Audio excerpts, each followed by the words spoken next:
menurut Pak Samsul, Ketua Majelis Tarjih, semangatnya itu sebenarnya untuk penetapan awal bulan itu bulan-bulan hijrah, karena bulan-bulan hijrah ini kan banyak ibadahnya Pak.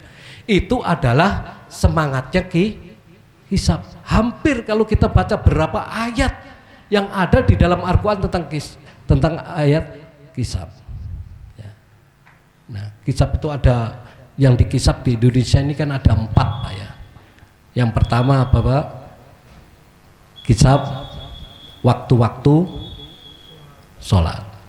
Waktu sholat ini sebenarnya perintahnya dalam hadis tidak ada yang diperintah hisab. Perintahnya semua harus ruqyah. Tapi sekarang umat Islam Indonesia semua pakai hisab. Sepakat Pak ya, nggak ada yang ribut karena nggak ada anggarannya. Coba kalau waktu sholat dikisab apa? Semua mau subuh tinggal melihat jam. Sekarang lihat HP sudah ada jamnya, jam sekian. Jam itu hasil hisab. Begitu pula ya, bahkan ngakhiri sahur kalau kita baca ayatnya sebenarnya batas waktu sahur itu kapan Pak? Ya, munculnya fajar sodik, itu kan? Nah itu di surah Al-Baqarah ayat 187, ya, itu kan dijelaskan kita harus melihat, bisa membedakan antara diibaratkannya benang putih oleh Rasulullah, benang putih dan benang hitam. Tapi sebenarnya fajar sodik gitu, gelap malam. Nah fajar sodik sekarang ini kalau dihitung oleh Muhammadiyah ternyata masih kemalaman. Waktu sholat subuh kita ini kemalaman Pak, kemalaman 8 menit. Belum muncul, masih fajar kindik kita sudah sholat subuh sebenarnya. Cuman alasannya pemerintah pada waktu itu sudah melakukan juga, tapi hanya satu di Labuan Bajo. Katanya itu sudah melihat di Labuan Bajo ini. Tapi kalau tahu dibuktikan. Jadi setelah itu kok nyala. Nah, muncul di situ. Jadi ini setelah ditataburi memang ini kalau perintah-perintah ayat-ayat sholat itu termasuk waktu sahur, waktu buka, itu semua perintahnya adalah ruqyah. Coba baca hadis-hadis tentang waktu-waktu sholat, tidak ada yang menjelaskan untuk dihisab.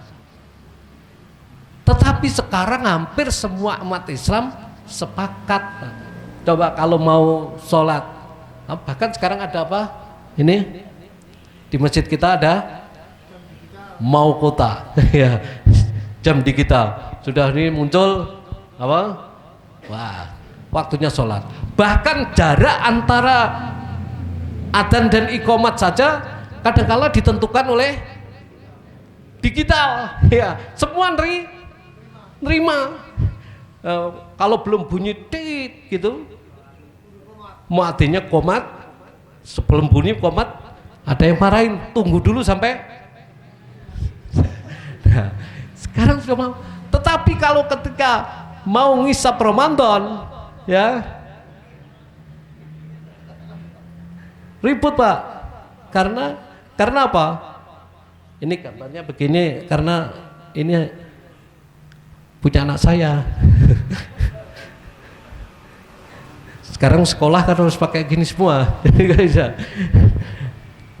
Nah, jadi ketika terjadi itu, ya, ketika bulan Ramadan, awal bulan Ramadan ribut. Padahal ayatnya semuanya adalah perintahnya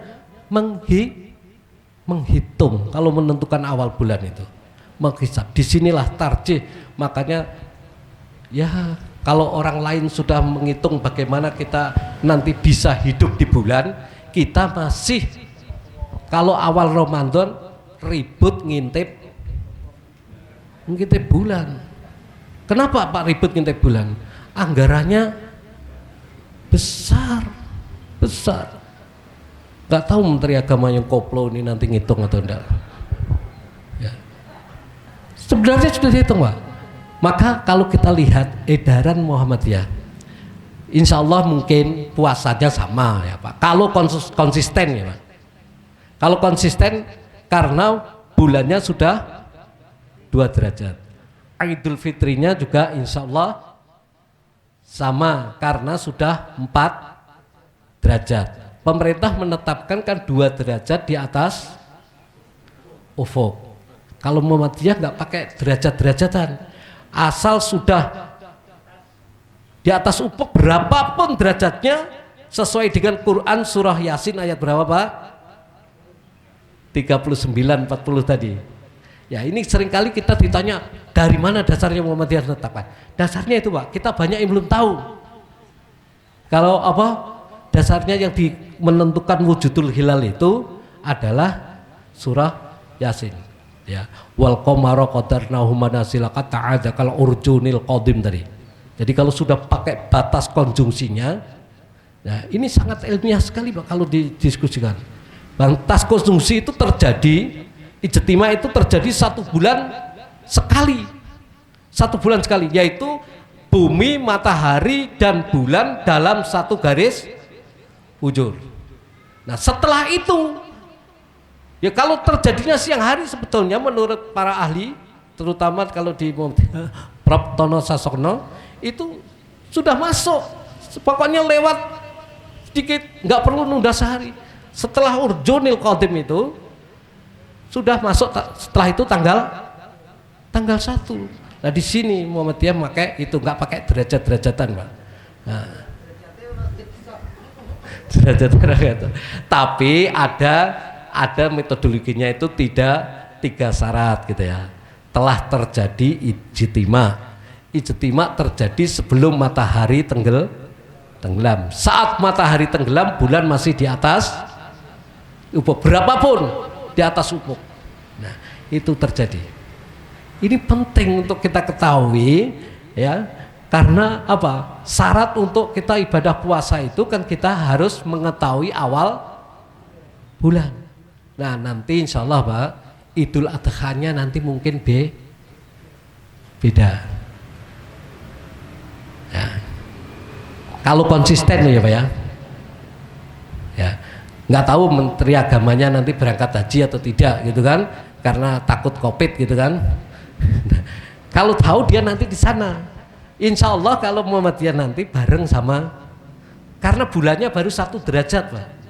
Tanggal 1 Dzulhijjah itu bulannya ketika terjadi kondisi itu masih 1 derajat, di bawah 2 derajat. Kalau konsisten beda kita, maka siapkan kotak yang banyak Pak.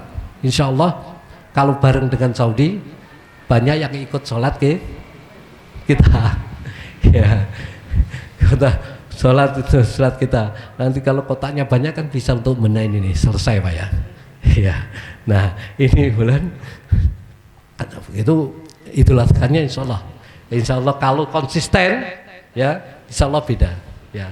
Itu Muhammadiyah sudah menetapkan karena berdasarkan kisah itu. Nah itulah peristiwa yang terjadi di bulan Sa'ban, yaitu turunnya perintah puasa Ramadan tahun kedua hijrah. Nah ketika itu Rasulullah ketika mendapat pertanyaan itu ya, kalau kita melihat hilal, nah melihat itu ro'a itu kan bisa juga melihat dengan ilmu pengetahuan, yaitu dengan cara menghisab, dan itu menurut Yusuf Al-Qaradawi jauh lebih ya aktual dibanding dengan menghisab. Kalau meruqyah Pak ya, mungkin Indonesia Timur sana sudah belum melihat, nanti di sini sudah melihat. Jangankan gitu, Pekalongan dengan Jakarta aja mungkin beda Pak. Apalagi kalau terjadi mendung, terjadi awan, ya. Kalau terjadi awan apa? Kan ketertutup harus digenapkan. Lah di sini awan digenapkan. Nah. Kenapa kalau menghisab itu dia katakan lebih aktual? Insya Allah Pak. Ya. Itu karena sudah bulan, bumi dan matahari itu bisa peredarannya bisa hitung, dan itu sifatnya konstan, tidak berubah. Kalau berubah kiamat. Nanti kalau berubahnya peredaran bumi, matahari ini berubah, maka akan terjadi kehancuran. Coba, kan ada hadis yang menerangkan kalau nanti bumi ini matahari terbit dari barat, itu terjadi sehari saja, Pak. Matahari terbit dari barat, itu hanya bisa kita lihat keterangannya di dalam hadis Rasulullah. Di buku ilmu pengetahuan lama nggak ada, sehingga ada seorang ilmuwan yang meneliti itu, ternyata ditemukan di Islam, sehingga dia masuk Islam. Ternyata dengan ilmunya dia, ini lama-lama peredaran bumi ini kan mengelilingi matahari, ini lambat, nanti lama-lama dia akan ya tadinya muter begini, Pak ya, lama-lama nanti akan berbalik. Cuman berapa miliar tahun lagi kita nggak tahu. Berbalik itulah, saat berbalik sekali itu ya kayak kalau kita muterin ini, Pak ya, biarin aja, lama-lama kalau sudah lama kan balik balik sekali saja. Itulah saat matahari terbit dari barat. Nah, kalau sudah demikian pasti akan terjadi kehancuran, benturan antara satu dengan lainnya. Maka oleh karena itulah bulan, matahari, bumi ini bisa dihitung. Nah, dengan menghitung itulah maka keakuratannya bisa ini. Maka sekarang baik Saudi segala ini, memang Saudi pahamnya masih ruqyat, tapi menggabungkan dengan kisab. Kisab itu hanya untuk membantu, Pak. Saudi pahamnya masih itu. Jadi kalau Saudi ini istilahnya kisabnya itu bukan kisab imkanur ruqyat seperti Indonesia, tapi kisabnya wiladatul hilal. Wiladatul hilal itu ketika melihat hilal sudah lahir. Kalau kita istilahnya apa, Pak? Wujudul hilal. Hilal sudah wujud. Pokoknya sudah nongol lah gitu. Sudah nongol sedikitnya. Kata Mbah Yai Ghazali ya dari Nahdlatul Ulama, wujudul hilal iki kaya pitik nek arep kendhok. Pitik arep kendhok ini disogok ini kan wis ketok. Nah, wis ketok itu wujud hilal. Jadi belum ketok, masih ketok wis diketahui ketok tapi belum ketok. Nah, waktu debat dengan saya wakilin PP Muhammadiyah pada waktu itu, lah nggih Mbah, karena sama-sama dididik di NU ya, saya paham. Itu logikanya beliau. Saya balik ini, lah nek wis ngendoke wis metu berarti wis bulan purnama undoke wis ketok kabeh wae. Bocah iki ya karena kita dulu ngaji sama beliau ya.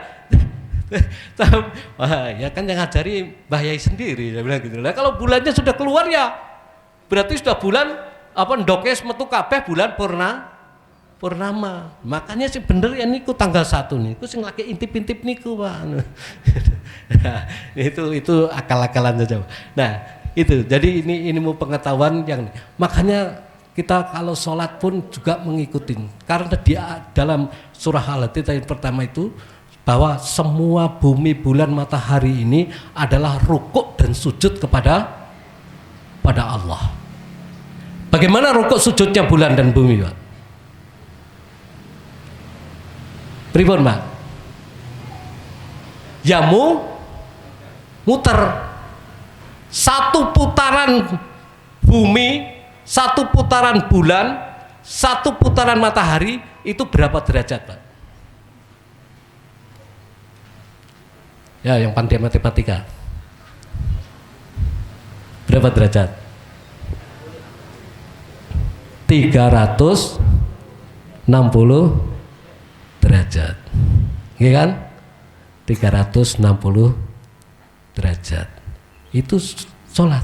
Nah, kalau sekali putaran, kita sholat satu rakaat itu juga 360 derajat.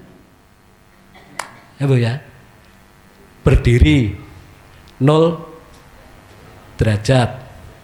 Ruko pinten derajat Bu?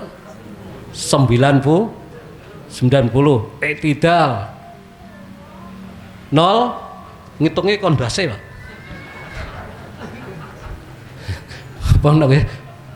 Ya masih ingat bahasa Jawa dikit-dikit Pak. Saya ini walaupun nama belakangnya Sundani tapi saya bukan orang Sunda Pak. Saya ini asli Jawa Timur, Bojonegoro. Jadi ya bahasanya agak medok dikit gitu Pak. Jadi ini 90 derajat.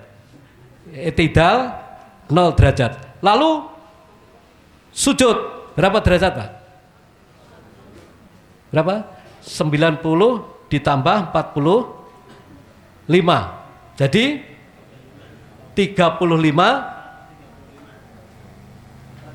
135 derajat. Terus duduk lagi 0 derajat. Kan sujud 2 kali. Sujud lagi 45 derajat. Ya.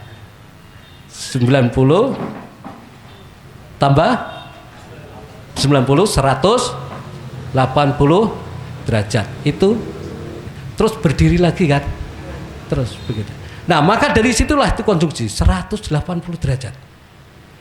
Maka kalau kita masih sehat, sholatnya harus berdiri, rukuk dan sujud. Nah, kalau sholat gerhana